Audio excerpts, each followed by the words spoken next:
Yeah, fantastic win. It's almost indescribable, unbelievable from the boys coming back at the end. I guess we never thought we were out of it. There's always a sniff. There was always a chance. Message from the captain was, we got ourselves into the situation, so let's put everything on the park and get ourselves out of the situation. And the boys did just that. Yeah, there's a fantastic team culture here.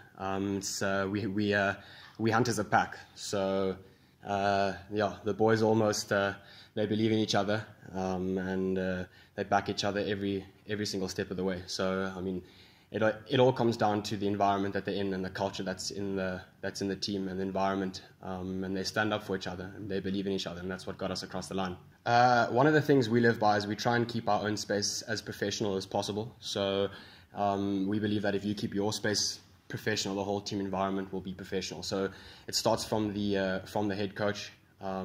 So warm-ups, training everything is always set up. The guys come prepared. There's always a game plan. There's always a goal. They don't come to training just for the sake of coming to training. You know, there's an objective. We're trying to get something out of whatever we do. We have a lot of experience in the team, guys who've played a lot of cricket, a lot of first-class games, so they can read situations. We also assess and we adapt quite well to what's out there. But there's a lot of guys in the team who've played franchise cricket, and they lead the youngsters. So yeah, as professional as possible. And in talking about professionalism, I think the 2%ers are unbelievably important. So the way that you conduct yourself in the team environment, and the way that the coach sets up the team environment as well, it's all about being professional, and what can we do to get the players to the next level is kind of what we ask ourselves as coaching staff. I think it was a balance between being calm and confident, but also pulling together as a pack. It never looked like we were under pressure. I mean, they were 25 when they lost their first wicket, chasing 118. I think it was in about 27 overs, so we only won with about 2 overs to go. And once we lost that first wicket, one of the experienced batsmen, Ruan Haasbroek, came in, and we got him pretty much the very next ball. And then it just started happening from there. We built pressure. Niel Hornbuckle got a brilliant fiver, backed up by Urbis Pino. And then we just applied the pressure. We set the right fields, and we just kind of took that momentum from the first 2 wickets, and we just gave it everything that we got out there. They wanted to come out and try, and it looked like they wanted to win the game with 10-15 overs to spare. They came out quite hard, and they hit the sweepers, and the boundary field is really hard. We obviously set quite a defensive field first because we don't have much runs to play with, and so it looks like they were trying to go for a boundary ball or 2 and over. Like that was their first option. The first 2 balls of the over was trying to go for a boundary and then just hit the sweepers and run 2. And so it looked like they were coming out to almost win the game. But in reality of things, I think they only needed like 3 runs per over, 4 runs per over. They changed their batting order as well. So I feel if they just went about it in a normal manner, they would have beaten our runs with maybe even 5-10 overs to spare. But I think they came a little bit too hard. We got 1 or 2 really, really good and important early wickets. And then there was a few youngsters down the order, a couple of guys who were making their first-class debut, and being in that situation under that pressure, maybe in a position where they haven't normally batted. We just took advantage, and we just pounced when we had the opportunity. They started closing down shop at about 80 runs. So when they lost that 8th wicket, or even that 7th wicket, they were 75 for 7 and then 80 for 8. Then they decided that they're going to close shop and they're going to try and just draw the game. So then, we had to kind of almost go attack-of mindset. So we changed from a defensive mindset and bowling outside off. We kind of brought the field in, and we bowled onto their pads, and so we almost created pressure there to fight for the draw now. So we kind of turned the game around, and we were now on the upper hand where they were fighting for a draw, and we had a sniff of a win. And because we changed our mindset from being defensive into being attackive, they were on the back. They were trying to close shop the last few overs, and there's always a partnership in cricket. That's the funny thing. So it was just really, really good. Just proud of the boys' performance. We'd actually been in a similar situation when we played Northerns early on in the season, and we needed 1 wicket to win the game, and we needed like 3 overs to get the wicket. So we'd been in this situation before, and in that situation we actually put down a catch, a hard chance, but always a chance. So the boys had been through a situation where we only needed 4 or 5 overs to get a wicket or 2. So from looking from the outset, it was calm and confident. The boys were zipping the ball around. The leaders in the team were discussing tactics. Different batsmen they set different fields to, So yeah, just from the outset, very nerve-wracking. But the environment out in the middle was, the boys didn't feel any sort of pressure, even though there was only 3-4 overs to get 3-4 wickets. The boys, it didn't even faze them. They just stuck to their game plans. Every single over, the captain would they would all meet together, the leadership in the team, and they would set fields. Boys were moving quickly, getting the ball into the wicket-keeper quickly, diving around. We had a few brilliant stops. We had a few brilliant catches. We took all of our half chances. So every sniff that they gave us, we jumped at, and we made sure that we took most advantage of it. But in these situations, it's all about how calm you can be, and how clear-minded you can be. If you kind of get all clogged up from all the pressure, that's when you make silly errors. We didn't make any silly errors. We were quite calm in the way that we went about it. And I think that's what took us over the line. Yeah, I think they had almost a 300-run partnership there at one stage. But the key was the run rate. Obviously, in 3-day cricket, time is very limited. So to win a 3-day game is something unbelievably special and doesn't come by every day. The key is how quickly you batted. So yeah, they scored 411 runs.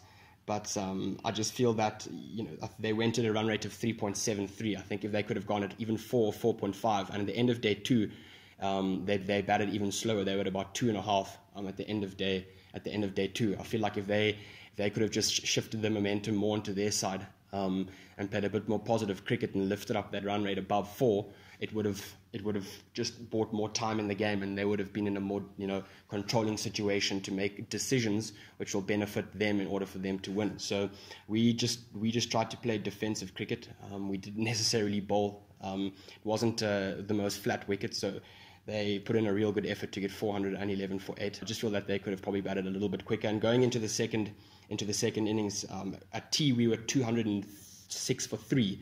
And, we almost thought that, it's almost a deadbeat game. We lost in the last session. There were, I think, 16 wickets for the loss of 120 runs in the last year. So it was all happening. It was like a pendulum swing from one way to the next.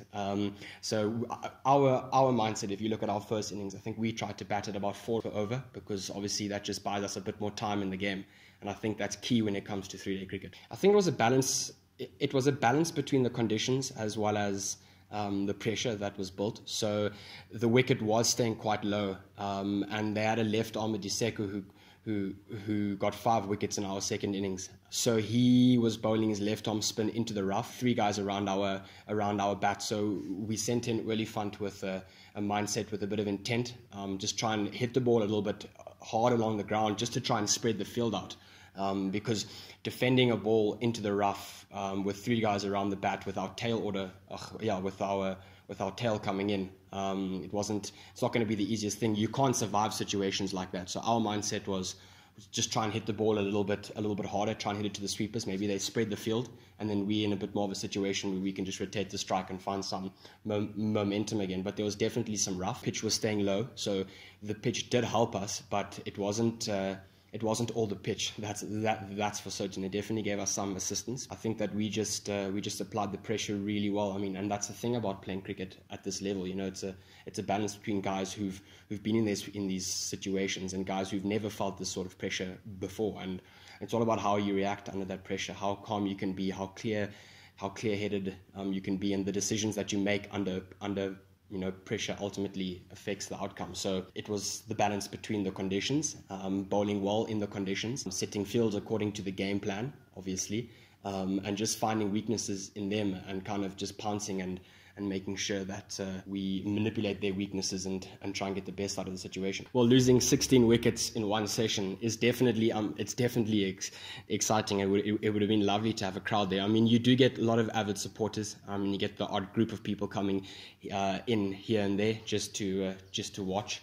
But yeah, you don't get a constant stream of supporters. But I mean, losing 16 wickets in one session is unbelievably exciting. I mean, the tension around the ground was great, and I think Senwes Park offers a fantastic setting to watch 3-day cricket, and just the way that the game unfolded was by no means boring. I mean, 3-day cricket is unbelievably exciting, but I also feel that you obviously have to be a an avid cricket watcher to understand the way that, you know, teams go about 3-day cricket. But it is really exciting, you know, as they say, that the true art of cricket is the longer format of cricket. It's all tactical, and it's just amazing to watch it unfold. Some sessions are slow, but that's because, you know, if you are on the back foot or if you are losing a session, you know, you as a squad, you try and lose the session as minimal impact as possible. So if you get yourself into a situation where the other team is almost on top of you, you know, you try and just minimize the damage in the session and then recuperate after the break. So it can drag on, but there's always something exciting about to happen. So